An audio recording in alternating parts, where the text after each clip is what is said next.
In the Armenian community, my relationship with William Saroyan was of interest to people. This stems from the fact that he lived on M Street, right behind my grandmother's house on L Street in Little Armenia town in Fresno. And both our families were from Bitlis in Turkey, the southern part of Lake Van.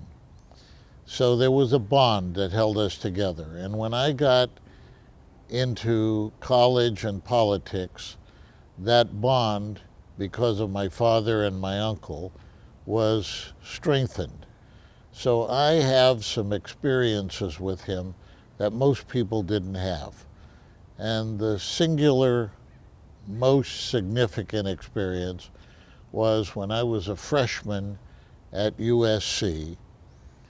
There were signs around the campus that the Pulitzer Prize-winning William Saroyan was going to speak at Hancock Auditorium. So I wandered down after a class, and to my surprise, the auditorium was jam-packed. People sitting in the aisles, crowd outside, an overflow crowd. And so I went in, and it was typical Saroyan, meandering, what I call horizontal conversations. He would say something and then meander off in a different direction and then come back sometimes and forget about where he was going other times.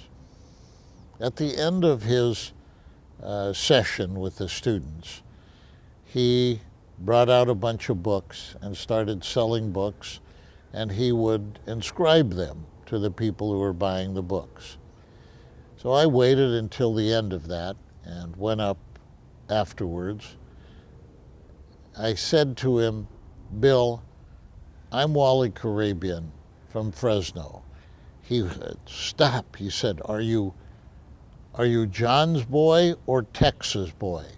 Now my uncle, whose real name was Antranik, was called Tex by everybody in Fresno.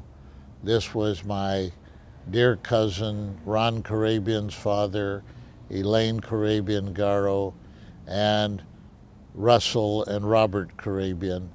This was their father. So I said, "I'm John's boy."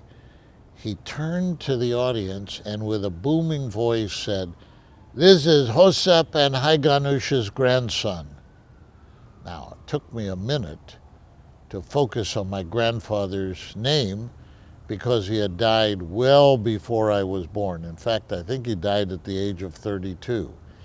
So it took me a moment to put in place what he was talking about. Of course, my grandmother, Haiganush, I knew because she lived into my high school years.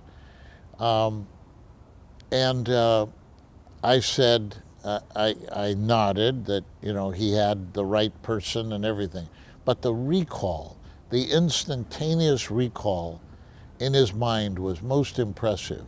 And then he turned, and here were all these Odar students still standing around, all these non-Armenian students standing around, and he put his arm around me and he says, "You see this boy?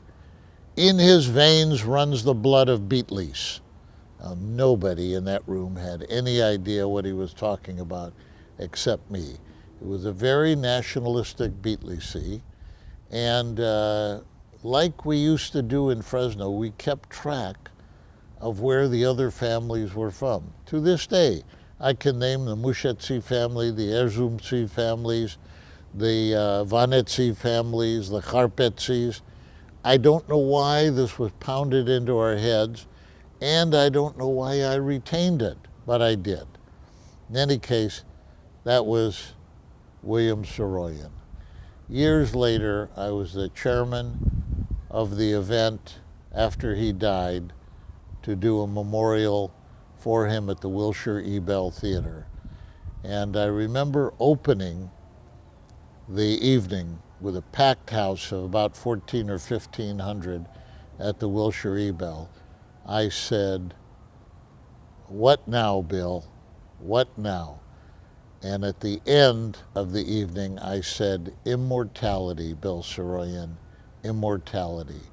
And the audience went wild, and certainly he's been dead for so many years, but immortality is what he achieved in our community and in the greater literary community.